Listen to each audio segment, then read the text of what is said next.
मित्रांनो, आज आपण आलेलो आहोत टिळक रोडवर स्थित श्रीमंती मिसळ या ठिकाणी.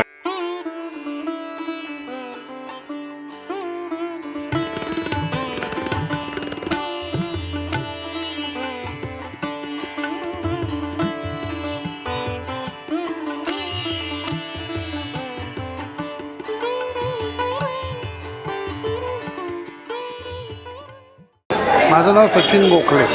याला चिंचकोळ्याचे पोहे म्हणतात. हा बेसिकली कोकणातला पदार्थ आहे. दुपारच्या वेळे घाईत करताना खायला मधल्या वेळेचा म्हणूनचा हा पदार्थ आहे. याच्यामध्ये पोह्यामध्ये नारळाचं दूध, चिंचेचं सॉस म्हणता येईल आपल्याला, असं म्हणजे त्याला कोळ म्हणतात, चिंचेचं कोळ, आणि एक विशिष्ट प्रकारची फोडणी असं एकत्र करून ते त्याच्यामध्ये मिक्स करून खायचं असतं. हा 100% व्हेजिटेरियन, 100% जैन, 100% विगत असा पदार्थ आहे. त्याच्याबरोबर मिरगुंड किंवा पोह्याचा पापड तळून किंवा भाजून ही ओरिजिनल खायची पद्धत आहे.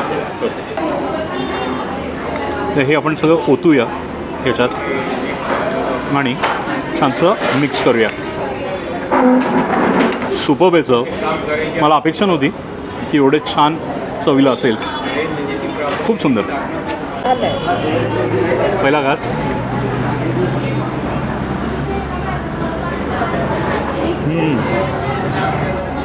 आणि त्याच्यासोबत हे निर्गुंड खातं.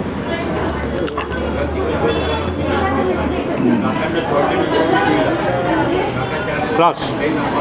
नारळाचं दूध एक छान रिचनेस आणते आणि त्यात चिंचेचा जो कोळ आहे ना, हलकासा आंबटपणा आहे. तुम्हाला जाणवणार पण नाही तसं हे फार आंबट आहे किंवा काय. एकदम जादू सगळी त्या प्रपोर्शनमध्ये आहे. आणि ती जी फोडणी टाकली आहे ना, ती फोडणी गंमतच अंडी यायला. एकूणच ते नारळाचं दूध एकदम प्लेन असणार आहे, पण जी फोडणी आहे ना, ती फोडणी तुम्हाला घशाला छान एक वेगळाच अनुभव देते, गमतीशीर असा अनुभव देते. आणि म्हणूनच हा पदार्थ छान गमतीशीर बनतो. छान आहे.